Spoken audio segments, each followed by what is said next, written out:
오늘 우리에게 주시는 하나님의 말씀은 신명기 8장 2절에서 3절까지 말씀입니다. 우리 짧은 말씀이기에 같이 읽어보도록 하겠습니다. 같이 읽습니다. 내 하나님 여호와께서 이 40년 동안에 내게 광야길을 걷게 하신 것을 기억하라. 이는 너를 낮추시며 너를 시험하사 내 마음이 어떠한지 그 명령을 지키는지 지키지 않는지 알려 하심이라. 너를 낮추시며 너를 줄이게 하시며 또 너도 알지 못하며 내 조상들도 알지 못하던 만나를 내게 먹이신 것은 사람이 떡으로만 사는 것이 아니요 여호와의 입에서 나오는 모든 말씀으로 사는 줄을 네가 알게 하려 하심이니라. 아멘. 오늘은 2024년 12월입니다. 2024년의 마지막 주이죠. 한 해가 금세 가는 것 같습니다. 여러분은 어떤 한 해를 보내셨나요? 1년의 시간을 되돌아보면서 어떤 한 해를 보내셨습니까? 아마도 많은 분들이 크고 작은 어려움을 겪으셨을 것입니다. 갑작스러운 경제의 위기, 또한 관계의 단절, 또한 건강의 문제, 혹은 마음속의 깊은 외로움까지 우리는 누구나 이 삶의 광야를 걸어갑니다. 이 광야라고 하는 것은 누구도 피할 수 없는 인생의 한 부분입니다. 그러나 성경은 우리가 이러한 광야를 지나면서 반드시 깨달아야 할 것이 있다라고 성경은 말씀해주고 있습니다. 오늘 본문 신명기 8장은 모세가 출애굽한 이스라엘 백성들에게 가나안 땅, 하나님이 약속하신 가나안 땅에 이제 들어가기 전에 이스라엘 백성들, 출애굽한 1세대는 광야에서 다 죽고 2세대인 그들에게 바로 하나님의 말씀을 다시 한번 설교하는 내용이 바로 신명기 내용이고, 특별히 신명기 8장은 모세가 가나안 땅에 이스라엘 백성들이 가나안 땅을 앞두고 전에 설명하는 하나님의 말씀을 이야기하는 메시지입니다. 그는 광야 가운데 이스라엘 백성들이 40년 동안 광야 생활을 돌아보면서 그곳에서 하나님께서 어떻게 역사하셨는지, 어떻게 기적을 베푸셨는지, 어떻게 인도하셨는지를 다시 한번 출애굽한 2세대들에게 기억하게 하시고, 그래서 가나안 땅에 들어갔을 때 하나님의 말씀을 순종하고 그 말씀에 순종한 대로 들을 수 있도록 모세가 설교하는 내용이죠. 그래서 이스라엘 백성들은 하나님이 약속하신 땅에 들어가기 전에 반드시 기억해야 할 중요한 교훈이 있었습니다. 그것은 바로 무엇이었냐면 하나님께서 그들을 광야 가운데서 낮추셨고 시험하셨으며 끝까지 그들을 공급하시고 채워주셨다라고 하는 거죠. 여러분, 우리도 지금 또 한 해를 마무리하면서 2025년을 준비하고 있습니다. 지나온 시간들을 되돌아보면서 우리에게도 반드시 이스라엘 백성들이 광야를 걸었던 것처럼 우리에게도 광야 같은 삶의 역경이 분명히 존재한다라고 하는 거죠. 우리가 삶을 살아가면서 경제적인 어려움, 관계의 갈등, 건강의 문제, 실패와 좌절이 바로 우리의 길을 가로막았던 순간들, 광야 같은 순간들이었을 것입니다. 그러나 신명기 8장에서 하나님은 우리에게 분명히 말씀해주고 있습니다. 그 말씀은 무엇입니까? 하나님께서 이스라엘 백성들을 광야 땅 가운데 놀게 하신 것은, 이 광야라고 하는 것은 절망의 땅이 아니라 하나님께서 어떻게 이스라엘 백성들에게 은혜를 베푸셨는지를 보여주는, 하나님의 은혜를 배우는 장소라고 말씀해 주신다라고 하는 거죠. 오늘 말씀에서는 신명기 8장 2절에서 3절 말씀을 중심으로 광야 같은 한 해를 보내면서 우리가 기억해야 할 세 가지 중요한 교훈을 우리에게 말씀해 주고 있습니다. 하나님은 우리의 광야에서 우리를 낮추시고 시험하시고 우리에게 공급하십니다. 이 메시지를 통해 여러분이 한 해를 믿음으로 마무리하고 다가오는 새해를 소망 가운데 준비하실 수 있기를 소망합니다. 첫째로는 광야의 길에서 하나님은 우리를 낮추십니다. 우리 2절 말씀을 한번 보도록 하겠습니다. 2절 말씀 같이 한번 읽어보죠. 내 하나님 여호와께서 이 40년 동안에 내게 광야 길을 걷게 하신 것을 기억하라. 이는 너를 낮추시며 너를 시험하사 내 마음이 어떠한지 그 명령을 지키는지 지키지 않는지 알려 하심이라. 아멘. 광야라고 하는 땅은요, 이스라엘 백성들에게 잊을 수 없는 장소였습니다. 하나님께서 이스라엘 백성들이 애굽에 430년 동안 종사를 하고 하나님께서 모세를 통해 광야로 출애굽을 시키셨죠. 출애굽을 한 다음에 이스라엘 백성들을 가나안 땅으로 가는 길 여정 가운데 그 짧은 여정이었지만 그들은 정탐꾼을 보내서 하나님의 가나안 땅이 좁고 젖과 꿀이 흐르는 좋은 땅인 줄 알았음에도 불구하고 이스라엘 백성들은 하나님을 원망하면서 이 광야 길에 40년이라고 하는 긴 기간을 거쳐야만 했습니다. 이 광야의 기간, 이 40년이라고 하는 동안에 하나님께서는 그들을, 이스라엘 백성들을 그냥 놓고 아무것도 하지 않은 것이 아니라 하나님은 매일같이 바로 그들에게 생존을 위해서 발버둥 처했던 그곳에서 하나님께서 매일같이 그들에게 양식을 주시고 또 배고플 때는 양식을 주시고 목마를 때는 물을 주시고 또 필요한 모든 것들을 하나님께서 주셨다라고 하는 거죠. 그런데 바로 이 40년의 광야 가운데 그들은 광야에 있는 동안에 그들은요 하나님을 원망했다라고 하는 거죠. 하나님께서 그들을 광야 가운데로 인도하신 목적이 분명히 있는데 그 목적은 무엇입니까? 그들을요 낮추시기 위함이었습니다. 본문에서는요 낮추다라고 하는 말이 나오는데 이 낮추다라고 하는 말은요 교만하거나 자기 중심적인 마음을 꺾어서 겸손하게 만든다라고 하는 것입니다. 그러니까 내가 높아지려고 하는 것, 또 내가 하나님 말고 내 중심으로 살아가려고 하는 마음을 하나님이 꺾으셔서 내가 겸손해지고 낮아지고 하나님을 의뢰할 수 있도록 만드는 것이 자신을 낮춘다라고 하는 단어의 의미입니다. 이스라엘 백성들은요 애굽에서 탈출한 이후에 하나님이 그들과 함께 하신다라고 하는 사실을 끊임없이 경험했습니다. 하나님은 그들에게 필요한 것들마다 채워주셨죠. 그러나 시간이 흐르면서 점점 하나님을 따르기보다는 자신들의 생각을 앞세우기 시작했습니다.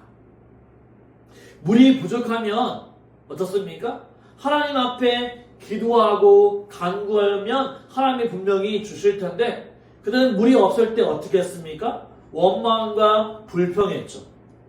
또한 양식, 먹을 것이 부족했을 때 그들은 어떻게 했습니까?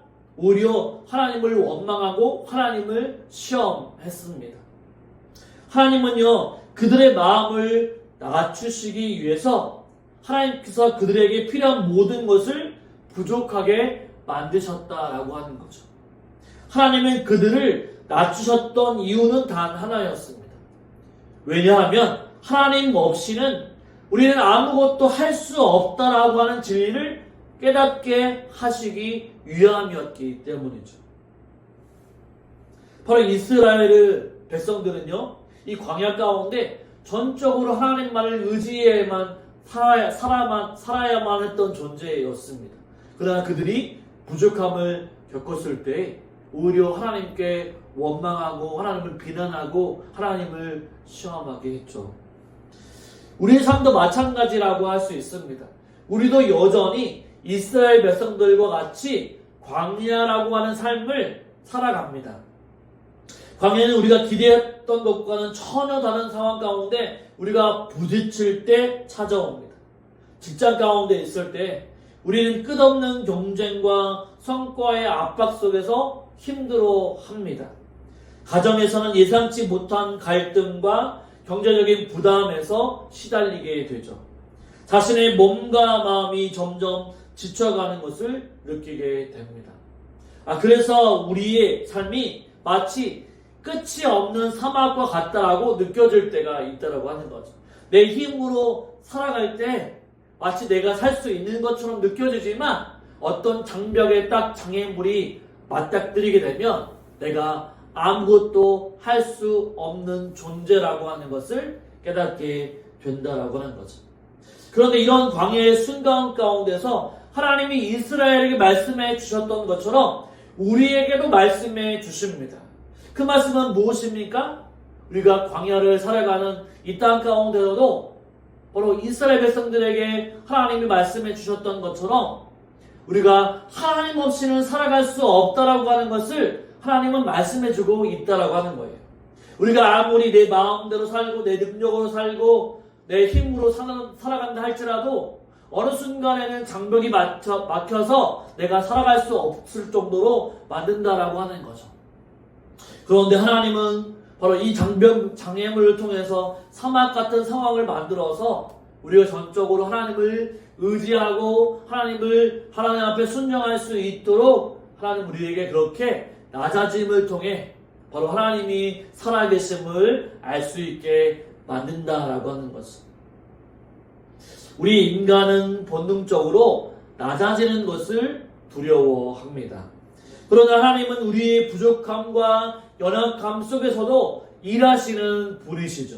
나는 부족하고 연약해도 하나님의 능력은 크고 위대하십니다. 경제적인 위기가 닥쳐서 모든 것을 바로 잃은 듯한 순간에서도 하나님은 우리의 자만심을 꺾으시고 그분의 능력을 우리에게 보여주시는 거죠. 우리가 하나님을 절대적으로 의지하게 될 때 하나님 우리에게 필요한 모든 것들을 공급해 주시는 것을 우리는 깨닫게 됩니다. 건강이 약화되어서 병원 침대에 누워있을 동안에도 하나님은 우리를 포기하지 아니하시고 우리가 하나님께 의지하고 나아가게 되면 하나님께서 치료해 주시고 능력을 베풀어 주셔서 우리가 다시 한번 병원에서 일어설 수 있는 힘을 우리에게 주시는 거죠. 여러분 2024년을 우리가 되돌아보면서 하나님께서 우리를 어떻게 낮추셨는지를 한번 생각해 보십시오. 내가 얼마나 연약한 존재인지 깨닫게 하신 순간은 언제였습니까? 내가 가진 것에 집착하면서 교만했던 마음을 꺾으셨던 순간은 혹시 우리에게 없었습니까? 하나님은 우리가 낮아지는 과정을 통해서 더 큰 은혜를 우리에게 베풀어 주신다라고 말씀하고 있습니다. 야고보서 4장 6절은 이렇게 말씀하고 있습니다. 우리 야고보서 4장 6절의 말씀을 한번 보도록 하겠습니다. 같이 한번 읽어볼까요? 그러나 더욱 큰 은혜를 주시나니 그러므로 일러스되 하나님이 교만한 자를 물리치시고 겸손한 자에게 은혜를 주신다 하였느니라. 아멘. 하나님은 더 큰 은혜를 주십니다. 교만한 자에게 은혜를 주시는 것이 아니라 낮고 겸손한 자에게, 하나님을 의지하는 자에게 더 큰 은혜를 우리에게 주신다라고 말씀하고 있는 거죠. 우리가 2024년 동안 우리가 광야를 걸을 것 같은 어려움과 힘든 상황 가운데 있을 때 하나님이 우리를 낮추신 목적이 무엇이었을까요? 바로 우리에게 더 큰 은혜를 주시기 위함인 줄 믿으시기를 바랍니다. 하나님께서 낮추시는 순간들은요, 결코 우리를 무너뜨리게 하시거나 우리를 못되게 하시거나 우리를 망가뜨리게 하는 것이 아니라 바로 하나님께 더욱더 가까이 나아가도록 더 큰 은혜를 주시기 위함인 줄 믿으시기를 바랍니다.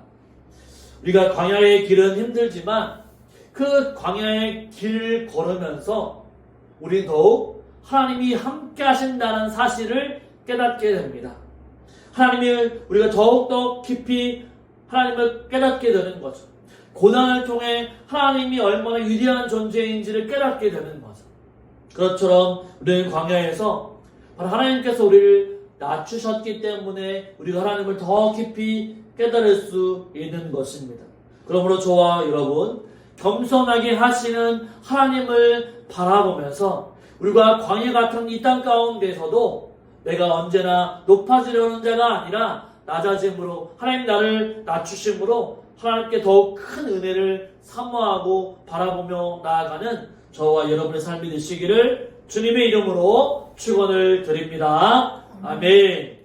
두 번째로는 광야의 길에서 하나님은 우리를 시험하십니다. 우리를 시험하십니다. 우리 2절 말씀을 다시 한번 읽어보도록 하겠습니다. 내 하나님 여호와께서 이 40년 동안에 내게 광야 길을 걷게 하신 것을 기억하라.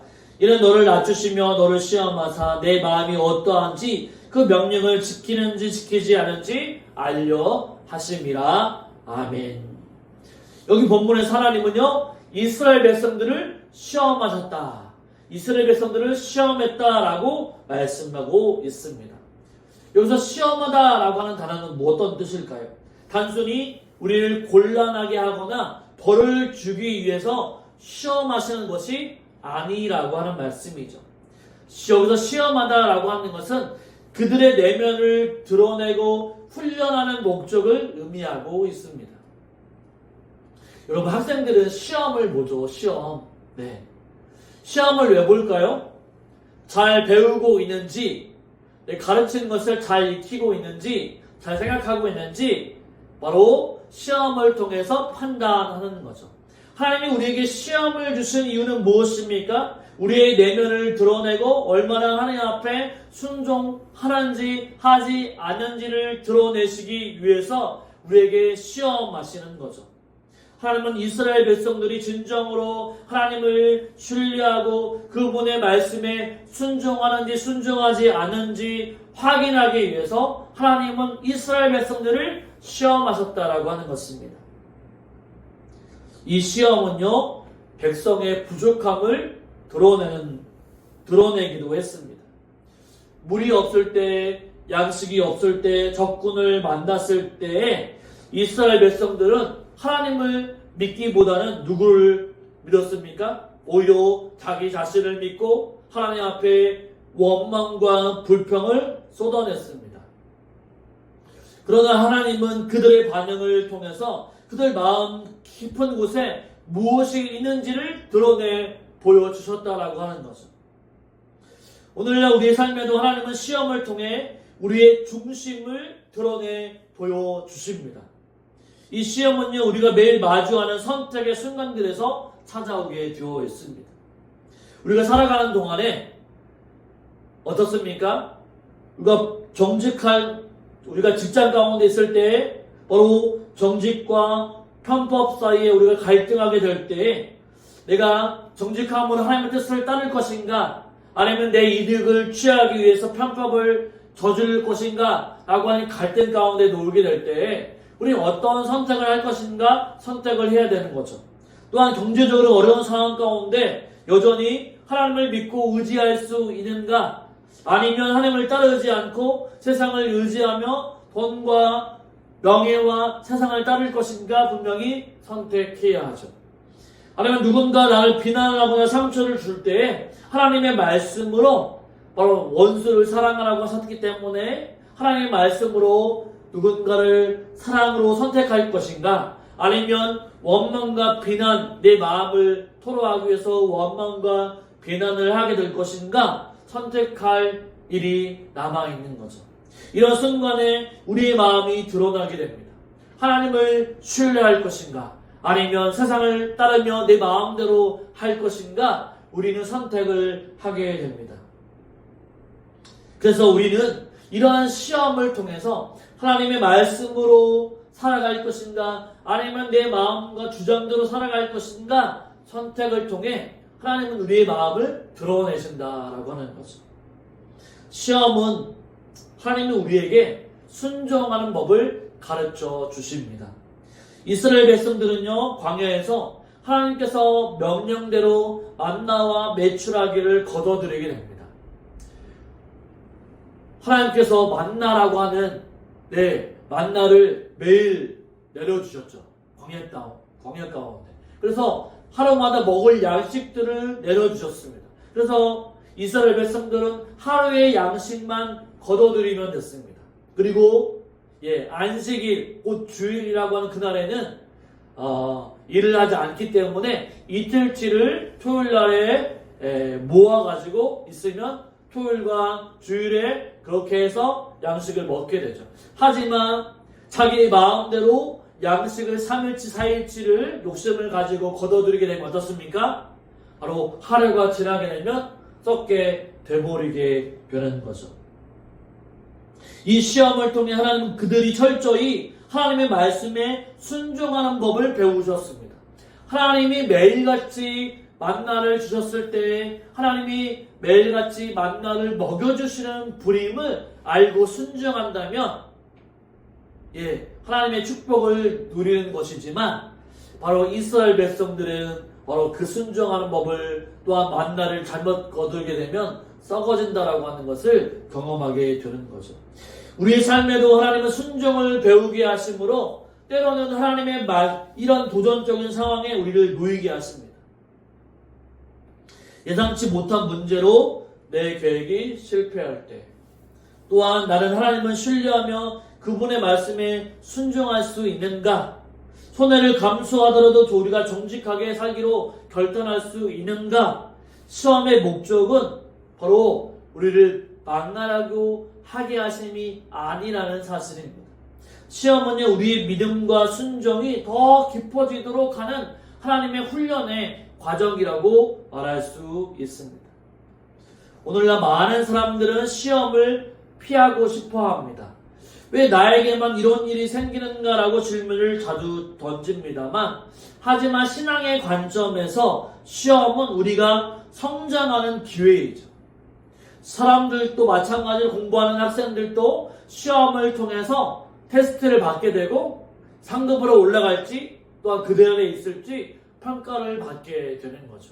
이 시험을 통해서 하나님은 우리의 시험을 통해 우리의 믿음이 성장해 나갈 수 있도록 인도해 주십니다.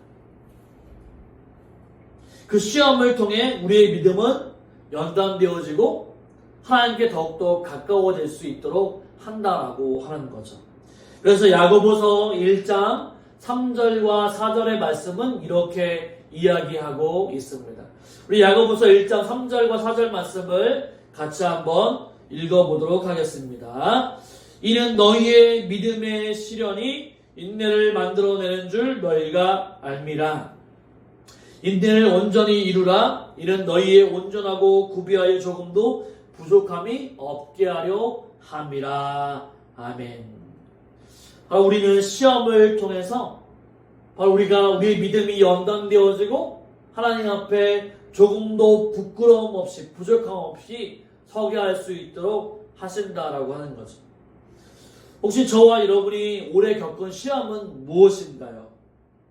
경제적으로 어려운 상황 가운데 있을지라도 하나님을 의지했습니까? 아니면 관계의 갈등 속에서도 하나님의 뜻을 따르면서 사랑과 용서로 다른 사람들과 화해하기로 결단하셨습니까? 또한 뜻하지 않은 실패 속에서도 원망하지 아니하고 하나님께 감사하며 다시 일어설 수 있는 힘을 내셨습니까? 이제 우리는 시험을 원망하거나 두려워하기보다는 시험을 통해서 하나님이 우리를 성장시키고 있으시다라고 하는 것을 기억하시기를 바랍니다.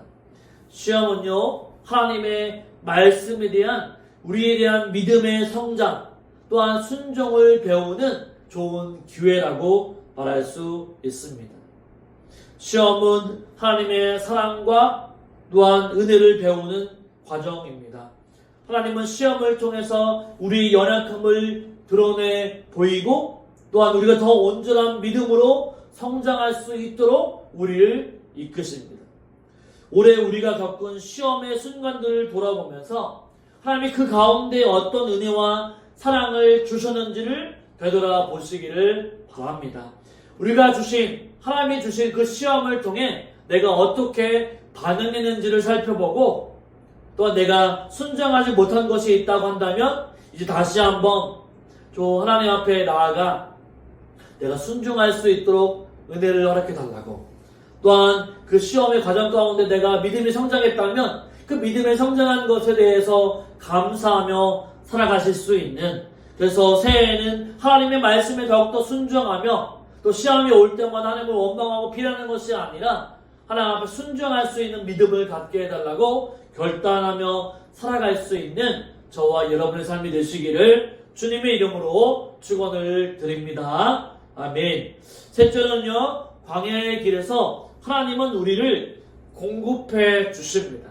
공급해 주십니다. 우리 3절의 말씀을 같이 한번 읽어보겠습니다. 너를 낮추시며 너를 줄이게 하시며 또 너도 알지 못하며 내 조상들도 알지 못하던 만나를 내게 먹이신 것은 사람이 떡으로만 사는 것이 아니요 여호와의 입에서 나오는 모든 말씀으로 사는 줄을 내가 알게 하려 하심이니라. 아멘. 여러분, 광야는요 어떻습니까? 사막이죠. 광야는요 물질적으로 너무나도 척박한 땅이었지만 하나님은 그곳 가운데서도 이스라엘 백성들에게 초자연적으로 또한 공급해 주셨고 채워 주셨다라고 하는 거죠. 그들의 필요를 광야의 척박한 땅 가운데서도 하나님은 모든 것을 채워 주셨습니다. 만나와 메추라기는 그들의 생명이 유지되어질 수 있도록 해주셨고, 반석에서 나오는 물은 그들의 목마름을 해결해 주셨습니다. 특히 만나는요, 하나님께서 직접 주신 양식으로서 그들의 필요를 채우는 동시에 중요한 교훈을 우리에게 보여주고 있습니다. 그것은 단순히 만나가 배를 채우기 위함이 아니라 그 만나는요 사실 사람이 떡으로만 살지 않고 하나님의 말씀으로 산다라고 하는 것을 영적인 진리를 깨우치기 위해서 하나님이 만나를 주셨다라고 하는 거죠. 이스라엘 백성들은 날마다 하나님께서 만나를 통해 그들의 생명이 하나님께 달려 있음을 바로 경험했습니다. 이 광야에서 하나님께서 만나를 주신 것은 하나님께서 그들의 생존과 모든 필요를 책임져 주신다라고 하는 분명한 증거를 보여주셨다라고 하는 거죠. 오늘날 우리 삶 가운데도 하나님이 이스라엘 백성들에게 마찬가지로 하나님이 모든 것을 채워주셨던 것처럼 우리의 삶의 모든 순간에 필요한 양식과 어떤 무리와 어떤 것들을 하나님이 필요한 모든 자원들을 우리에게 채워주신다라고 하는 거예요. 하나님이 이스라엘 백성들에게 광야에서 물과 양식을 채워주셨던 것처럼 우리의 척박한 상황 가운데도 하나님은 우리에게 필요한 때, 정확한 때에 우리에게 물과 양식과 우리의 건강을 하나님이 채워주신다라고 하는 거죠. 갑작스러운 질병이라든지 또한 경제적인 문제라든지 관계적인 어려움 가운데도 하나님은 수시로 우리의 마음을 만져주심으로 말미암아 필요한 모든 것들을 채워주신다라고 하는 거죠. 다만 우리가 하나님께 의지하지 못하고 자신의 능력을 믿으면서 또한 하나님의 공급하심을 믿지 못하게 되면 하나님이 주시는 것들을 우리가 받지 못할 때가 많다라고 하는 거죠. 본문에서는 사람이 떡으로만 사는 것이 아니요 라고 하는 말씀은요, 어떤 말씀일까요? 하나님이 떡으로만 사람이 사는 것이 아니에요. 그렇습니다. 사람은요 물질적으로만 사는 것이 아닙니다. 먹는 것으로만 사는 것이 아니죠. 사람은 영적인 존재로서 하나님과의 관계를 맺으며 살아가는 존재라고 하는 것을 이 만나를 통해 우리에게 보여주고 있는 것입니다. 하나님이 그냥 만나를 내려주셨으니까 먹는 것으로만 끝나는 것이 아니라 더 중요한 것은 하나님이 살아계시는 하나님이 우리의 아버지시구나라고 하는 것을 깨닫게 해주신다라고 하는 거죠. 이스라엘 백성들은 매일 만나를 모으면서 하나님이 그들을 반드시 책임지신다라고 하는 것을 배웠다라고 하는 거죠. 그러면 우리도 마찬가지입니다. 광야의 인생 가운데 어려운 것들을 만날 때마다 하나님이 이스라엘 백성들에게 만나를 주셨던 것처럼 우리의 인생도 반드시 책임지시고 보호하시고 지키신다는 사실을 우리는 분명히 알 수 있게 됩니다. 우리는요, 하나님의 말씀에 순종하고 그분을 의지하며 살아가는 존재라고 하는 거죠. 우리도 마찬가지입니다. 현대사회에서 물질적인 풍요와 성공의 기준이 되고 있지만 우리는 그 이상의 무엇인가를 필요로 합니다. 아무리 재산이 많이 있어도 마음의 평안을 살 수가 없습니다. 높은 지위와 명예가 있어도 영혼의 공허함을 채우지 못합니다. 바로 참된 생명은요, 하나님의 말씀 안에 있고 그분의 말씀을 붙들고 그분의 공급하심 속에서 살아갈 때 비로소 우리는 참된 만족과 평안을 누릴 수가 있는 것이죠. 여러분의 삶에서 하나님께서 채워주시는 순간들을 한번 기억해 보십시오. 절망적인 상황 가운데 있을 때 누군가의 작은 도움으로부터 살아갈 힘을 얻었던 순간이 있지는 않았습니까?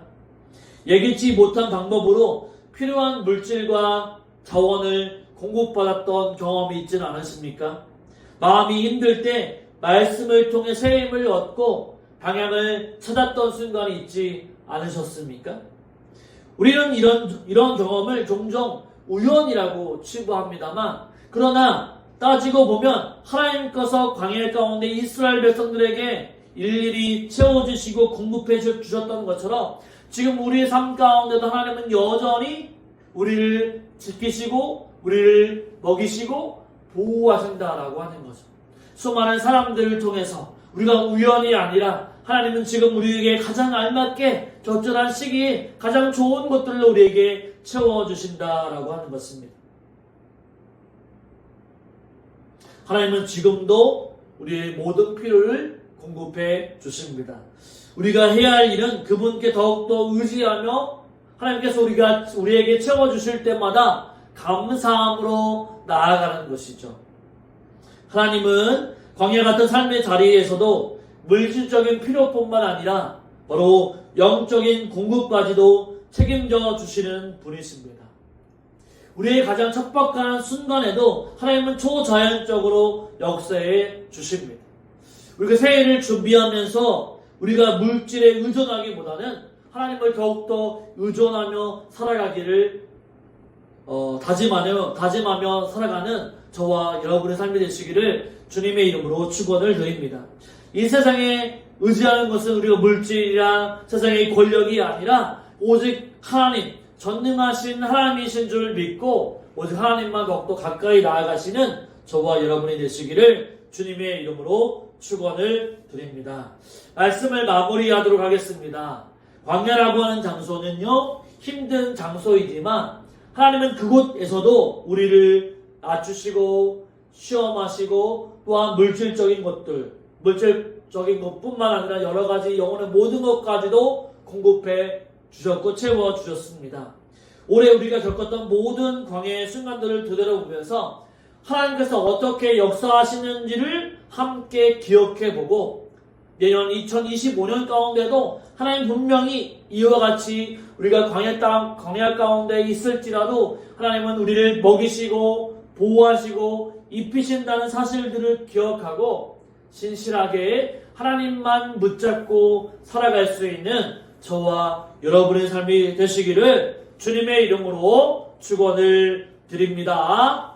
아멘.